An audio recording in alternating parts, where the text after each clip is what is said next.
안녕하세요. 오늘의 데일리 뉴스레터에 오신 것을 환영합니다. 1. KF-21의 날카로운 발톱 공개. 2. 바이든의 집착이 이루어졌다. 3. 한국의 비밀 테스트. 한번 진실을 알아봅시다. 마침내 이사 레이더부터 야간 비행까지 성공한 KF-21. 이제 무장 시험이 남아있는데요. 시청자분들의 요청으로 KF-21의 탑재들 대한민국 자체 개발 무장을 하나의 영상에 담았습니다. 또 초음속 돌파에 성공했습니다. 그런데 이번엔 KF-21 보라매가 아니라 국산 최초의 공대함 순항미사일입니다. 이른바 KF-21 특집 무기인데요. 이로써 보라매라는 이름에 어울릴만한 KF-21의 발톱이 하나하나 모습을 드러내고 있습니다. 지금까지 전투기와 함께한 세트의 무장체계를 수출할 수 있는 나라는 전 세계에서 미국이 거의 유일했는데요. 그러나 대한민국 KF-21과 함께 엄청난 속도로 공중 무장체계 자립에 성공하기 시작하면서 독보적이었던 미국의 자리도 위험해졌습니다. 지금까지는 육지와 바다에 국한되어 있던 대한민국의 미사일이 이제는 우리의 전투기를 타고 하늘로 날아오를 일만 남았는데요. 그래서 준비했습니다. 오늘은 KF-21에 집약된 대한민국 항공 무기 기술력에 대해 알려드리겠습니다. 현대전에서 제공권의 중요성은 두말하면 입 아플 정도입니다. 오히려 암묵적인 합의라도 있었던 양 공중전력이 길을 못 터는 우크라이나 전쟁이 이해하기 힘든 특수한 상황인데요. 제공권을 확보하기 위해선 당연히 전투기를 보유해야겠지만 기본 중의 기본은 전투기에 탑재할 무장입니다. 탄약 없이 무기체계는 그저 쓸데없이 연비만 나쁘고 지나치게 민감한데 쓸모도 거의 없는 기계 덩어리에 불과한데요. 이는 전투기 개발에 있어도 마찬가지입니다. 전투기를 아무리 잘 만들었다 하더라도 핵심 무장이 빈약하다면 국산이라는 타이틀이 빛이 바랄 텐데요. 이 얘기는 대한민국의 KF-21 보라매에도 똑같이 통용되는 말입니다. 실제로 세간에는 잘 알려지지 않았을 뿐이지 KF-21은 이미 한 차례 무장 갑질로 폭력을 치러야 했는데요. 대한민국이 KF-21에 국내에서 자체 개발한 이사 레이더와 항공전 자장비를 탑재하겠다고 선언하자 대뜸 미국에서 일방적으로 AIM-120 암램 공대공 미사일의 제공 약속을 철회하겠다고 통보한 것입니다. 이에 대한 미국 변명은 아직 개발이 완전히 이루어지지 않은 KF-21에 자국의 무장을 탑재할 수 없다는 게 이유였는데요. 하지만 KF-21 개발이 국제방산시장에 어떤 의미인지 알고 있다면 미국의 속내야 뻔한 일이었습니다.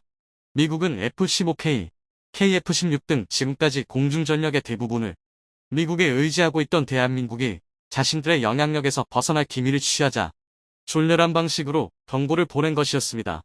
KF-21을 개발하더라도 앞으로 적어도 10-20년은 한국이라는 거대한 방산시장을 좌지우지할 수 있으리라 여겼던 것과 반대로 대한민국의 성장세가 지나치게 빨랐던 건데요. 미국이 우리의 최대 동맹국임은 변함없이 확실하지만 그렇다고 기술 강국으로서의 갑질도 하루 이틀 일이 아니었습니다.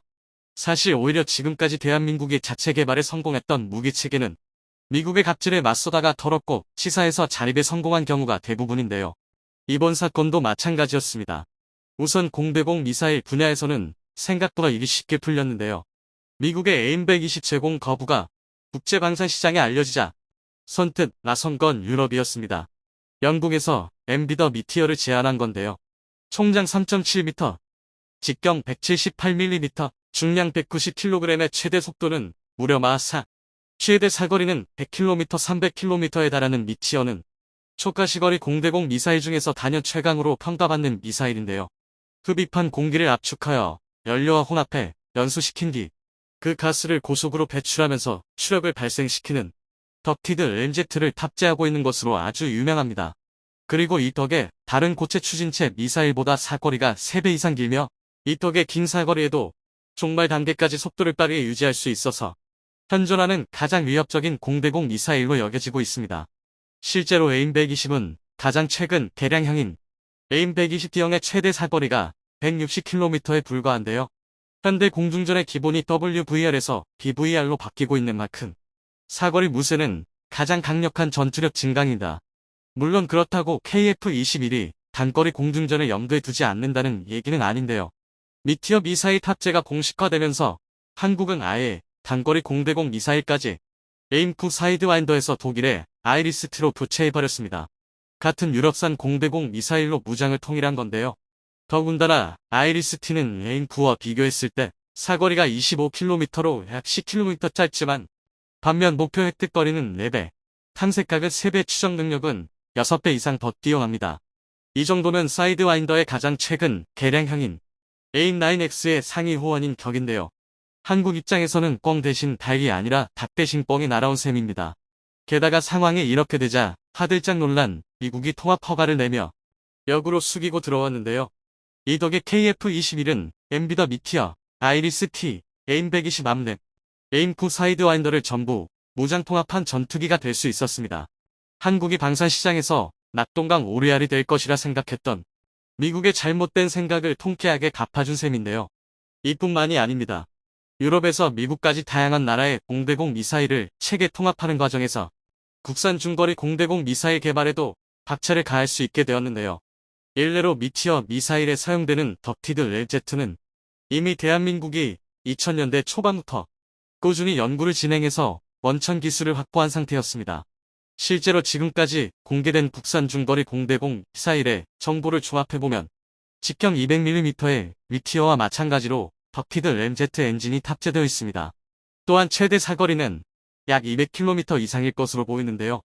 이 정도면 AIM-120보다 훨씬 긴 수준으로 결국 미국의 각질이 또 한 번 대한민국의 전화위복의 기회가 된 셈입니다. 더군다나 한국, 미국, 영국, 독일의 무장이 모두 통합되어 있는 만큼 KF-22의 확장력은 방산시장의 역사에서 전무후무한 강점이 되었는데요. KF-22를 원하는 나라들은 따로 무장 통합을 걱정하지 않아도 각자의 사정에 맞춰 편하게 도입을 결정할 수 있게 된 것입니다. 지금 KF-21이 전 세계 방산시장에서 초유의 관심사로 떠오른 배경에는 이 특징을 절대 무시할 수 없는데요. 하지만 공대공 무장만으로는 아직 뭔가 부족합니다. 그도 그럴 게 현대 전투기의 임무는 공중무쇠가 전부는 아닌데요. 특히 KF-21은 단 한 대의 전투기로 육해공 모든 표적을 타격할 수 있는 전천후 멀티롤 전투기를 목표로 삼고 있습니다. 그리고 그 첫 번째 시작이 바로 국산 공대함 초음속 순항미사일입니다. 지난 1월 18일 국방과학연구소에는 400mm급 초음속 순항미사일 발사 시험을 성공시켰는데요. 이번에 개발된 공대함 순항미사일은 기존 마하 0.95의 아음속 대함미사일 해성에 비해 최소 3배 이상 빨라진 속도가 가장 큰 특징입니다. 시속으로 표현하면 약 3672km/h에 달하는 엄청난 속도인데요. 순환미사일은 탄도미사일과 다르게 비행 경로를 유인기처럼 세밀하게 설정할 수 있는 미사일입니다. 또한 시스키밍 등으로 불리는 극단적인 저고도 비행까지 가능해서 레이더로 탐지하기도 극히 어렵습니다. 하지만 그만큼 비행을 제어하는 게 어렵기 때문에 일반적으로 아음속이 비행속도의 한계로 여겨졌는데요. 그런데 대한민국이 그 벽을 깨트려버린 것입니다. 마하 3의 순항미사일은 만약 중간에 요격되더라도 속도에 비례하는 운동에너지를 보유하고 있기 때문에 엄청난 물리적 타격을 가할 수 있는데요. 특히 공대함이 일하는 특징을 살리면 함정에서 이를 방어하는 게 굉장히 어렵습니다. 국산 중거리 공대공 미사일과 공대함 초음속 순항미사일의 딜1 KF-21의 세 번째 무장은 바로 장거리 공대지 유도 미사일, 일명 한국형 타우러스입니다. 대한민국이 국내 기술로 개발하는 첫 공중발사 유도탄에 타우러스라는 별명이 붙은 이유는 단순히 외관이 캡350 타우러스와 비슷하기 때문만은 아닙니다. 실제로 한국과 범유럽 군수업체 엠비더, 독일이 개발한 캡350은 서로 상당히 깊은 인연이 있는데요. 독일과 엠비더는 일찍부터 대한민국의 공중발사 유도폭탄 기술이 이미 완숙의 경지에 다다랐음을 포착하고 함께 캡350K, 일명 타우러스-1을 개발하자고 요청해 왔습니다. 게다가 KF-21은 물론 FA-50에까지 탑재할 수 있도록 소형화하는 것을 제안했는데요. 심지어는 한국 내에서 생산하며 메이드 인 코리아가 될 것이라고 적극적인 구애를 펼쳤습니다. 그러나 이미 이 정도의 기술력이 있으면 굳이 공동 개발에 나설 필요가 없죠. 한국은 독자 개발을 선택했고 그렇게 한국형 타우러스가 탄생하게 되었습니다. 실제로 한국형 타우러스 개발 또한 극비로 진행되고 있기 때문에 자세한 성능이 공개되지는 않았지만 최소 사거리는 캡350과 동일한 500km 수준을 웃돌 것으로 예상되는데요. 알기 쉽게 비유하자면 대전 상공에서 출격한 KF-21이 그 즉시 평양을 향해 정밀 타격할 수 있는 공대지 공격 능력을 갖추게 되는 것입니다. 또한 캡 350은 유도 미사일 중에서도 극한의 정확도를 자랑하는데요. 캡 350의 셉은 약 3m로 전투기에서 가장 위협적인 대공 방어 체계 탐지 범위 밖에서 목표물을 요격할 수 있는 수준입니다. 하지만 캡 350을 전 세계에서 가장 유명한 미사일 중 하나로 만들어 준 것은 500km의 사거리도 3m 수준의 명중률도 아닌 바로 독특한 발사 방식 때문인데요. 1500m 상공에서 발사된 타우러스 미사일은 30m 수준까지 하강하며 적어도 비행을 유지하고 목표물 근처에서 다시 3000m 높이까지 급상승합니다. 이런 발사 방식이 사용되는 이유는 적어도 비행으로 대공 레이더를 회피하고 이후 3000m 상공에서 중력 가속도를 이용해 파괴력을 극대화하기 위함인데요. 한국형 타우러스에도 똑같이 적용될 이 발사 방식은 캡 350을 전 세계에서 가장 유명한 벙커버스터로 만들었습니다. 실제로 캡 350은 6m 두께의 철근 콘크리트 관통할 수 있는데요. 이제는 항상 아쉬움으로만 남았던 세계 최고 수준의 벙커버스터 미사일을 대한민국의 손으로 만들게 된 것입니다. 또한 방사청은 한국형 타우러스를 2028년까지 1900억 원을 투자해 체계 개발에 착수할 것이라고 밝혔는데요. 캡 350의 개발 기간도 7년이 걸렸다는 걸 생각하면 정말 엄청나게 빠른 속도입니다. 오죽하면 일각에서 고작 5년이 말이 되냐는 식의 우려 섞인 목소리가 나오고 있는데요. 그러나 결론부터 말해서 이조차도 아주 여유롭게 책정한 시간입니다. 앞서 말했듯이 대한민국의 장거리 공대지 유도 미사일 기술은 이미 실증의 단계에 접어들었습니다.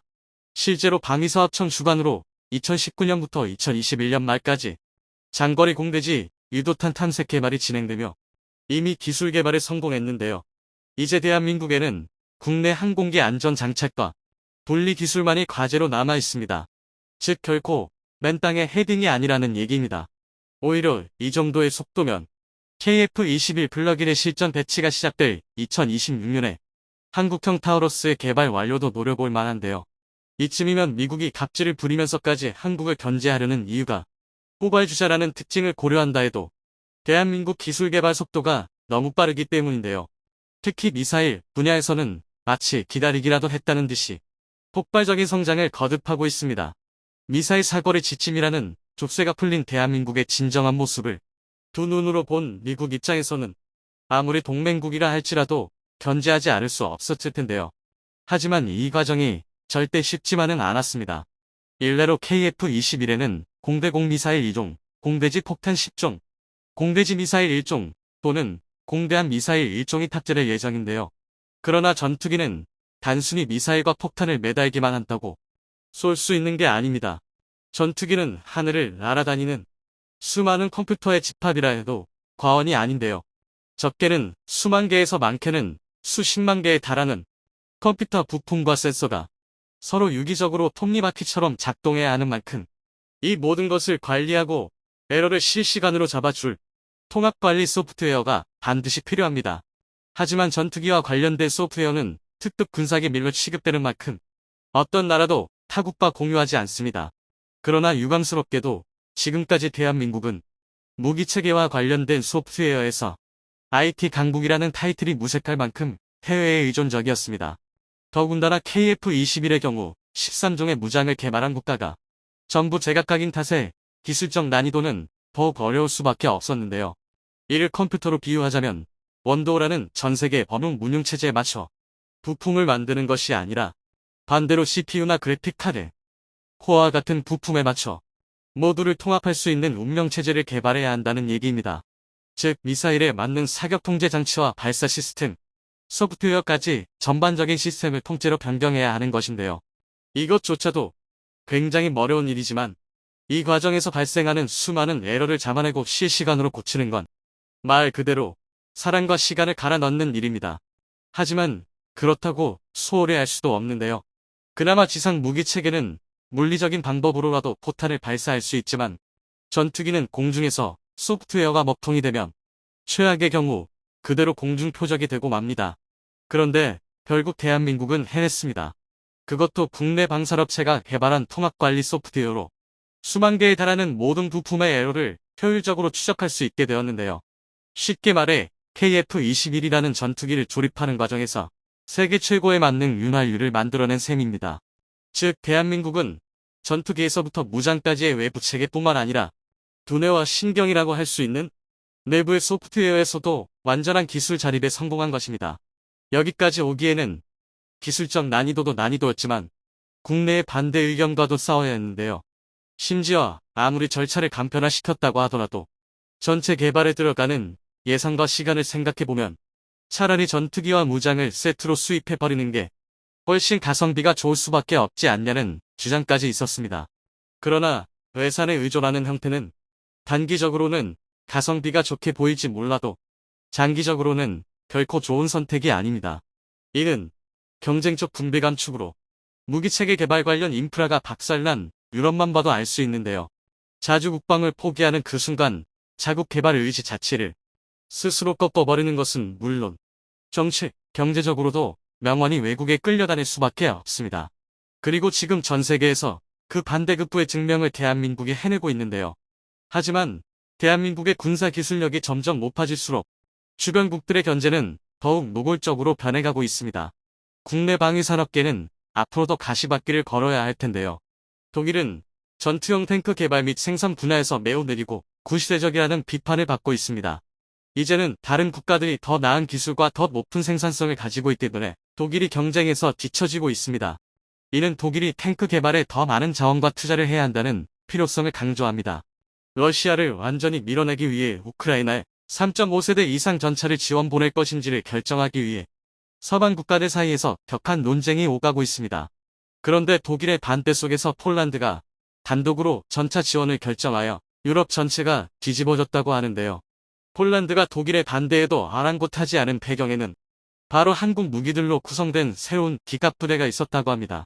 게다가 폴란드의 결정에 발맞춰 유럽 국가들이 반독일 연합을 결성하여 유럽 방산 시장의 판도가 뿌리부터 흔들리고 있다고 하는데요.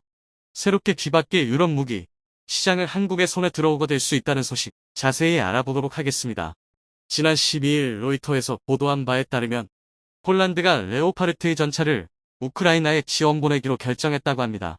폴란드의 안제이 두다 대통령은 이날 우크라이나 서부 도시 르비우에서 우크라이나의 젤렌스키 대통령과 만나 레오파르트의 전차 1개 중대를 지원 보낼 것을 약속했습니다. 그런데 폴란드에서 자국의 주력 전차를 우크라이나로 지원 보낼 수 있었던 건 한국의 든든한 뒷받침이 있어졌기 때문이라고 하는데요. 지난달 6일 폴란드에 도착한 K2 흑표전차 10대가 있었기에 레오파르트의 1개 중대 분량이 14대를 지원 보내기로 결정할 수 있었던 것입니다. 한국에서 도착한 K2 전차 10여대와 K9 23호는 이미 폴란드 최전방에 배치되었는데요. 이후 2025년까지 순차적으로 도착할 나머지 K2, K9 자주포로 새로운 기갑부대가 창설될 예정입니다. 한국 무기로 자국의 안보를 단단하게 만들었으니 이제 걱정의 근원인 러시아를 치기 위해 우크라이나의 전차 지원을 결정한 것으로 보이고 있습니다. 안제이 두다 대통령은 이 같은 결정을 내리며 다른 서방의 전차들도 곧 우크라이나로 전달되기를 바란다고 말했는데요. 젤렌스키 대통령 역시 한국가가 우크라이나에 충분한 수량의 전차를 제공할 수 없기 때문에 여러 나라의 결단이 필요하다고 서방의 전차 지원을 촉구했습니다. 이제는 방어에서 그치지 않고 본격적인 공세로 전환한 우크라이나는 반격의 기세를 올리기 위해 서방 국가들에게 전차 지원을 부탁하고 있었습니다. 하지만 확전을 우려한 미국과 독일에서는 전차 지원을 망설이고 있었습니다. 대신 미국은 브래들리 장갑차를, 독일은 마르다 장갑차를 우크라이나에 지원하겠다고 약속하며 우크라이나를 달래고 있었는데요. 그러던 와중 폴란드에서 독일의 허락 없이 레오파르트의 전차를 지원하겠다고 선언해버리면서 독일의 상황이 난감해져 버렸습니다. 현재 유럽 대부분 국가들이 독일제 전차인 레오파르트1을 주력 전차로 사용하고 있는데요. 독일이 전차 지원을 보내지 않기로 결정했다면 독일제 전차를 사용하고 있는 국가들 역시 우크라이나에 전차 지원을 보낼 수 없게 됩니다. 독일의 한 고위 관리는 독일제 전차에 대한 독일의 직접 수출과 제3국의 수출은 구분되지 않는다라고 말하며 독일의 허락이 없이 멋대로 우크라이나에 레오파르트1을 보내지 말라 경고를 전하기도 했습니다. 때문에 폴란드와 프랑스, 영국 등 여러 EU 회원국에서 전차 지원을 위해 독일을 압박하고 있던 상황이었습니다. 하지만 독일은 끝끝내 전차를 보내지 않겠다고 고집을 피우고 있는데요. 지난 20일 독일 연방의회에서 우크라이나에 대한 레오파르트 전차 공여 여부에 대한 투표가 진행됐었습니다만 이번에도 투표는 부결되고 말았다고 합니다. 슐츠 독일 총리는 독일이 우크라이나에 전차를 지원하는 방법은 지지국 및 동맹국들과 전략적으로 연계되어 있다고 말했는데요. 이와 함께 미국이 먼저 자국의 전차를 우크라이나에 보내지 않는 이상 다른 동맹국들이 우크라이나의 방어를 돕기 위해 독일제 전차를 우크라이나에 보내는 것을 허용하지 않을 것이라고 전했습니다. 슐츠 총리는 키이우에 레오파르트를 보내는 것을 주저하는 이유에 대해 우크라이나 전쟁이 세계적인 대전쟁으로 확전되는 것을 우려한다고 밝혔는데요. 또한 우크라이나인들은 그들의 용맹스러운 싸움에서 우리의 지원에 의존하고 싶어 하지만 우리는 러시아와 나토 사이의 전쟁으로 확대되는 것만은 피하기를 원한다고 덧붙였습니다. 하지만 한편에서는 독일이 우크라이나로 전차 지원을 꺼리는 이유가 한국 때문이라는 분석이 나오고 있습니다. 독일이 우크라이나로 전차 지원을 약속하게 되는 순간 EU에서 독일이 차지하고 있던 위상이 무너져 내릴 수 있다고 우려하고 있다는 것인데요. 현재 EU 국가들은 독일의 반대로 보유하고 있는 레오파르트 전차를 우크라이나로 지원 보내지 못하고 있는 상황입니다. 그런데 만약 독일에서 지원을 허가하고 EU 국가들이 우크라이나로 전차 지원을 보내게 된다면 EU 국가들은 부족해진 전차 수량을 다시 채우려 할 텐데요. 그런데 부실해진 독일 방산 역량은 최소 수십에서 수백 대의 전차를 요구할 EU 국가들의 수요를 감당할 수 있는 능력이 없습니다. 지난 15일 독일 최대 방산기업 라인메탈사의 CEO 아르민 파퍼는 독일 언론 빌트지와의 인터뷰에서 우리가 만일 레오파드 전차를 우크라이나로 보내기로 내일 결정한다 하더라도 배송은 내년 초까지 기다려야 할 것이라고 밝혔습니다. 또한 전투에 맞춰 전차를 완전히 해체하고 다시 만들어야 한다며 이를 위해서는 최소 수개월의 시간과 수억 유로의 비용이 들기 때문에 수주가 확정될 때까지 작업을 시작할 수 없다고 덧붙였습니다. 그렇게 된다면 결국 EU 국가들은 독일 대신 다른 국가의 전차를 구매하게 될 것이고 유럽을 지배해왔던 레오파르트 전차가 밀려나게 될 게 뻔한 상황입니다. 그리고 현재 레오파르트 1을 대체할 가장 유력한 전차는 한국의 K2 흑표 전차입니다. 때문에 독일에서는 자신들이 충분한 방산 역량을 회복할 때까지 주변국들이 레오파르트의 전차를 붙들고 있기를 원하고 있다는 것이죠. 이러한 독일 방산이 몰락할 수 있다는 우려가 독일 내 우크라이나 지원 반대파와 맞물려 독일이 전차 지원을 거부하고 있다고 전문가들은 분석하고 있습니다. 하지만 독일의 계획은 한국이라는 변수의 개입으로 완전히 어그러지게 돼버렸습니다. 폴란드에서 한국 무기를 대량으로 구입할 당시 여러 EU 국가들은 한국이 더 많은 수요를 감당할 능력이 되는지 의심 어린 눈으로 지켜보고 있었는데요. 계약서에 서명하고 단 4개월 만에 수십 대의 전차가 폴란드에 도착하면서 모두가 경악할 수밖에 없었습니다. 독일에 주문했더라면 5년이 지나서도 방금 출발했어요. 라는 말이나 듣고 있었을 텐데 말이죠. 폴란드는 이전부터 우크라이나 전차 지원 문제를 두고 독일을 압박해 왔었습니다. 폴란드 총리 마테우스 모라비에츠키는 자신의 트위터를 통해 레오파르트의 지원에 대한 독일의 늑장은 지긋지긋하다. 독일의 허가는 부차적인 문제일 뿐이고 빠르게 결론이 내려지지 않으면 폴란드는 옳다고 판단한 대로 할 것이며 이는 전 유럽의 안보를 위한 일이다라고 선언하기도 했습니다.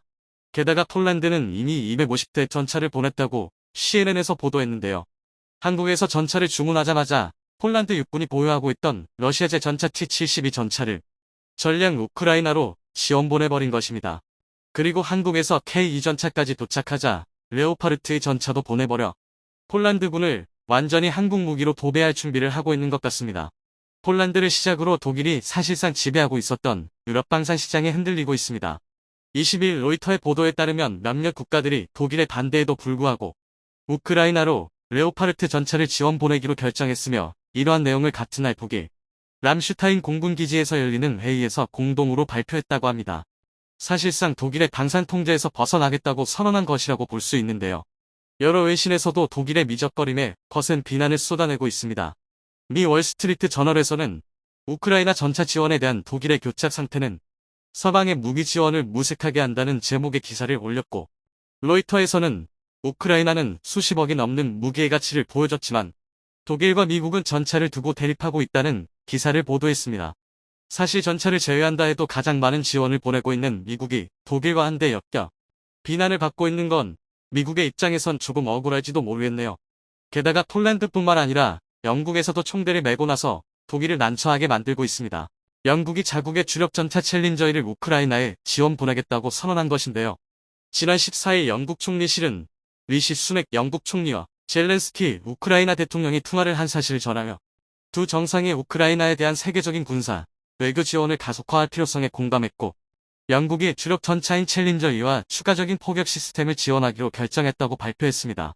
미국 뉴욕타임스는 이번 영국 정부의 결정이 서방 국가, 특히 전차 지원에 안색을 표해온 독일이 스스로 레오파르트 2 전차를 지원하게 하거나 최소한 폴란드가 이 전차 지원을 승인하도록 하는데 큰 압박이 될 것이라고 전했습니다. 늦든 빠르든 결국 우크라이나에 대규모 전차 지원이 이루어질 것은 확실합니다. 그렇게 된다면 한국이 절대 놓쳐서 안 될 기회가 찾아오게 됩니다. 유럽에서 최소 수백 대 이상의 전차 주문이 쏟아질 테니 말이죠. 한국 방산의 역량은 이미 수없는 사례들을 통해 증명해내고 있습니다. 지난해 7월 폴란드와 무기 수출 계약을 맺고 8월에 1차 실행 계약을 맺은 지 2달 만에 창원 공장에서 K2 전차 10대가 출고되었습니다. 그리고 지난달 폴란드 땅을 밟은 K2 전차 K9 자주포의 대통령이 직접 마중을 나와 기쁜 심정을 드러내기도 했었죠. 게다가 폴란드에 무기를 전달하는 김해 에스토니아에서 추가 주문한 K9 자주포 6문을 전달하며 한국의 무기 생산 능력은 아직 한참 여유가 남아있다는 걸 과시하기도 했습니다. 현재 독일에 대한 신뢰를 잃어버린 EU 국가들이 한국의 새로운 방산 고객이 될 것이라 기대받고 있습니다. 물이 들어올 때 노를 저어야 한다는 말이 있습니다. 기회가 찾아왔을 때 놓치지 않기 위해 최선을 다해야 한다는 말이죠. 이번 기회를 놓치지 않고 한국이 세계 방산 시장의 정점에 오서게 될 수 있기를 바라봅니다.